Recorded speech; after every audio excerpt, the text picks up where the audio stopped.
Hello, students.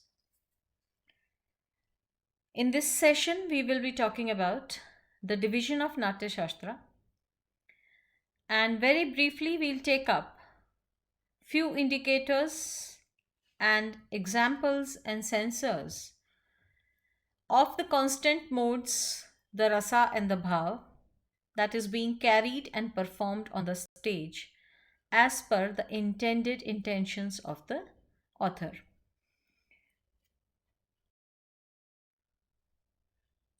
As you see on the slide, we have three columns. One depicting the constant mode, second indicators, and third sensors. Now, for example, the constant mode is rati, that is the bhav of pleasure created by rati, indicated by season, that is, for examples, the spring season gives us pleasure. When we decorate the body with garlands, it is pleasurable activity. Anointing it with colors and perfumes also is an indicator of rati. Ornaments wearing, feasting, living in a big house, etc.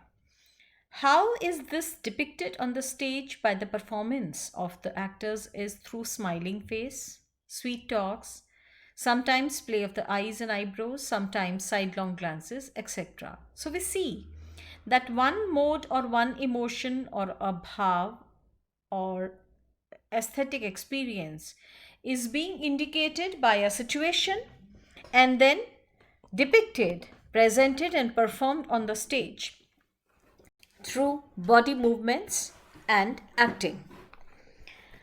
Similarly, we have mirth hasya, which is indicated by the situation when we are mimicking others' actions, nonsensical speeches, foolishness, etc., presented and performed on the stage through laughter and other expressive emotions.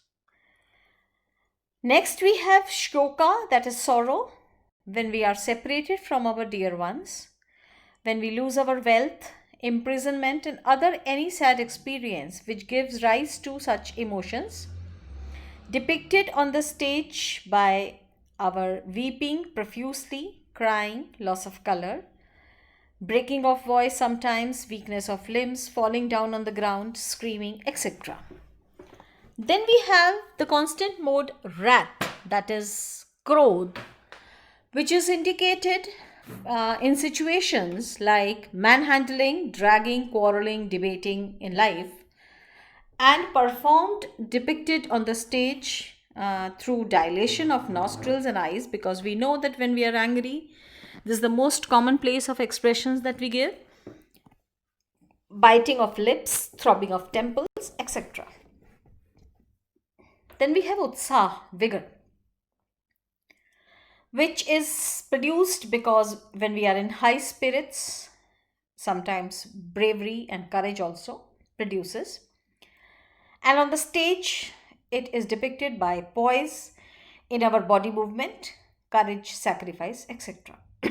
Then we have bhai, fear. Fear of offense against the king or teacher or some guru or somebody senior. In a deserted house, in forests, mountains, elephants, we are surrounded by some storms, dark nights, the cry of the owls, other nocturnal beings, etc. And presented and depicted on the stage by the trembling of feet and hands, palpitation of heart, immobility, drying of the mouth, perspiration, shivering, running, etc. Then we have disgust, vibhats, that is hearing, seeing, or telling something which is very unpleasant. When we it creates a feeling of hatred. The whole body it drawing a line, staying away, refraining. Face is looks pinched, head jumping, etc. Sometimes spitting also, because that is a reflection of the hatred or the kind of disgust that we are experiencing. Then we have wonder, vismay, which is caused by some delusions of magic or supernatural powers or some kind of very excellent work suddenly seen by us in art, painting, sculpture, etc. And the commonplace expression is the widening of the eyes, the battling of eyelids, eyebrows, hair raising again we see, and then head shaking, saying very well done, bravo, etc.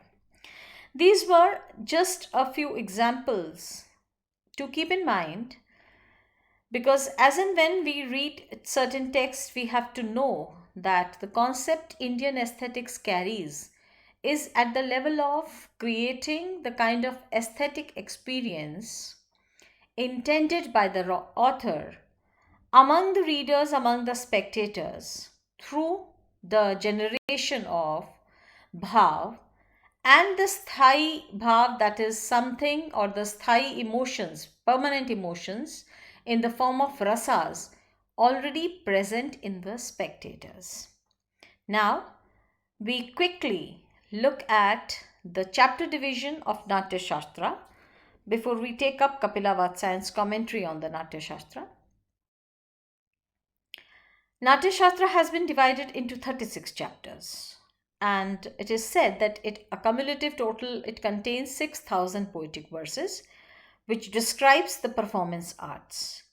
As we have discussed already in our earlier sessions, this is a text which includes treatise which includes dramatic compositions, structure of a play, construction of a stage, genres of acting, body movements, makeup, costumes, role and goals of an art director, music, musical scales, musical instruments, and the integration of music with art performance.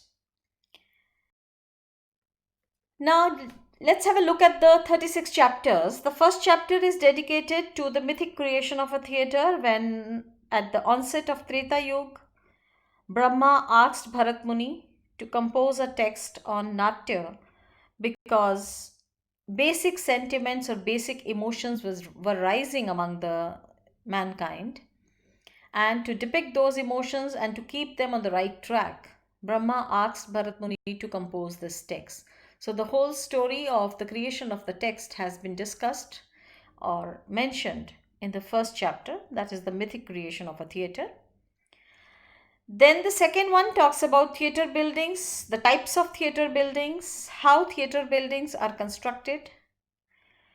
Third, about the religious rituals. Fourth, about dance. And fifth, about the pre-show activity. All those dress rehearsal and or the preparations that go before the performance of the play. The sixth and the seventh chapter talk about rasa and the bhavs. Chapter 8 onwards, the Natyashastra mentions about acting. And the first is the acting of the head and face, which is very important. Because as we see in all classical dances, we can just have an example in front of us, Odissi, Bharatanatyam, etc. They convey almost all the expressions or experience of a human being through head and face gestures and expressions. Then we have 9th and 10th chapter that talks about the acting of hands and limbs, acting done through hands and limbs. 2 chapters are dedicated to it. 11th one talks about the stage movements, what kind of a steps should be taken up, long, short, quick, fast. 12th talks about the combination of steps, and 13th talks about the stage movement, the gaits, the kind of body gestures and postures, the way we stand, sit, behave, etc. 14th chapter talks about the areas of the stage and the styles of plays. How much of an area has to be covered by the light and setting, and the various styles of plays that can be performed. 15th and 16th chapter takes up voice and meter. 17th is about poetic figures.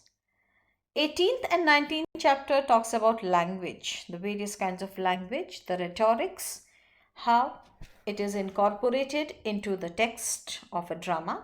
We have 2 parts to it, 18th and 19th. 20th talks about the types of plays, how many types of plays are there. We have already talked about the Dashrupa. So the major 10 kinds of Sanskrit dramas which were the prevalent modes of drama available to us. The 21st chapter talks about the plot of a drama. 22nd about the mood. 23rd talks about costume. 24th is about acting, imitation and representation, how an actor imitates and then represents it on the stage. 25th is about again acting, but it's about characterization, how a particular character behaves and presents himself on the stage. Then we have gesture. 27th is about the success of a production. What are the factors or the elements that makes the play successful? 28th is dedicated to music. 29 talks about the stringed instruments, 30th about the hollow instruments, 31st about the drumming rhythms, 32 about songs, 33 about drums. So we see there are number of chapters which are dedicated to music. So music and acting are the prominent parts of Natya. Then we have 34 chapter on character categories. How many categories of characters are there? Then we have roles. What kind of roles do the character play and the plot that it designates to it. And last chapter is dedicated to the theatre myth. Whether this is an illusion or theatre is a myth, or what kind of a myth does it carry and transports and transfers to the spectators and the audiences. This was this session on the Natyashastra and the division of Natyashastra. In our next session, we will be taking up the first chapter on Natyashastra by Kapila Vatsayans, the commentary on Natyashastra by Kapila Vatsayan, which deals with the concept of authorship. Thank you.